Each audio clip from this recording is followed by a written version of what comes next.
Welcome to the news review. On this edition, the Yemeni army has warned Saudi Arabia of dire consequences if aerial attacks continue against the country. The army says Saudi Arabia has conducted dozens of airstrikes on 4 Yemeni provinces in the past 2 days. It says the attacks have killed 3 civilians and injured a number of others. The airstrikes come despite a ceasefire Saudi Arabia announced in early April to help contain the coronavirus outbreak in Yemen. The army there has labelled the declaration a political stunt amid repeated violations by Riyadh. Saudi Arabia and its allies launched a war on Yemen more than 5 years ago, killing more than 16,000 Yemenis, the majority of them civilians.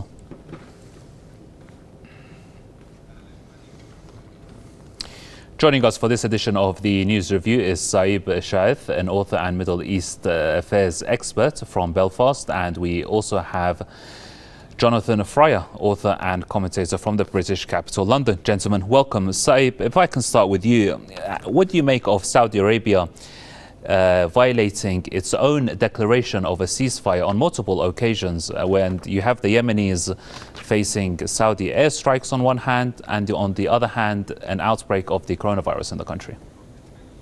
The Saudis are always using such ceasefires to regroup. They today, in an utter show of disrespect to Eid al-Fitr, in which people celebrate and mark the end of the holy month of Ramadan, these forces, the Saudis, which are backed by the United States of America and the UK, launched many raids, as you reported yourself, in various locations in Yemen. Himself, the spokesman of the Yemeni army, Brigadier General Yahya Sari', said that in the past few hours today, the Saudis warplane hit Jawf, Ma'rib, Hajjah and Sa'da in 48 raids and killing at least 3 and injuring many. There is, according to many organizations, there is over 100,000 Yemeni lives lost in the past few years. The United Nations called the Saudi war, if we remember, as the worst man-made disaster or humanitarian disaster. Right, crisis. Absolutely. And let me just get Jonathan here. Jonathan, on that note that Saeb has raised, we see this silence from the international community where the Saudis are dropping bombs on Yemen. These are American bombs, these are British bombs, and these are French bombs, and other countries as well, other Western countries. Why this silence from the international community, in your opinion? Well, there's certainly been virtually no coverage at all in the Western press and media about the latest incidents which you've reported, including the 3 fatalities in the northwestern province of Saada. That's not been covered at all by the UK media, for example. But the wider war certainly has been and is increasingly criticised by the public of many Western countries, including here in Britain. And interestingly, the minister responsible for arms sales was taken to task in the courts here in Britain to try to limit the amount of British military aid to the Saudi offensive. And certainly the humanitarian crisis with the associated issues of malnutrition, cholera, and now the latest coronavirus outbreak certainly has caused great sympathy amongst the people here in Britain and amongst the opposition parties in Parliament, if not yet, sadly, from the Conservative government. Indeed, yet, Jonathan, you speak about that legal case, but correct me if I'm wrong, over the past few days, or not the past few days, the past few weeks to be more accurate, the British government has sold Saudi Arabia more bombs and are following the announcement of a coronavirus outbreak in Yemen. Well, certainly some of the sales have been carrying on, yes, you're right. There were specific things which were blocked, but not a blanket ban, which some people have been campaigning for. And it is absolutely tragic. I mean, the war itself is tragic, but it's particularly bad that this is happening now just as Yemen is beginning to confront what runs the risk of being an extremely serious outbreak of coronavirus.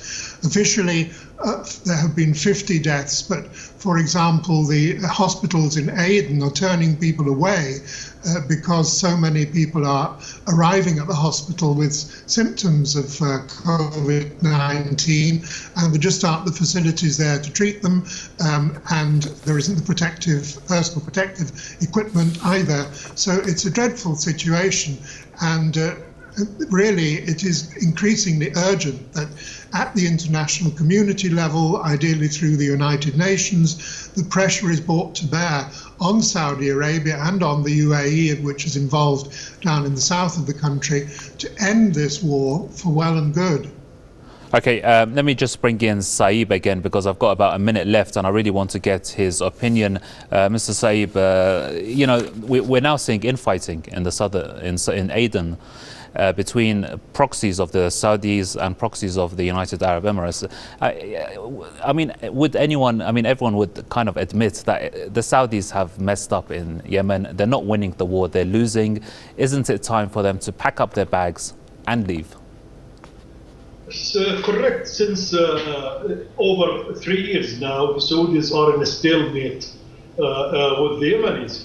The Yemenis inflicting major blows to the Saudis' heart of the industry and economy, like the Aramco attack launched by the Houthi movement and the Yemeni army.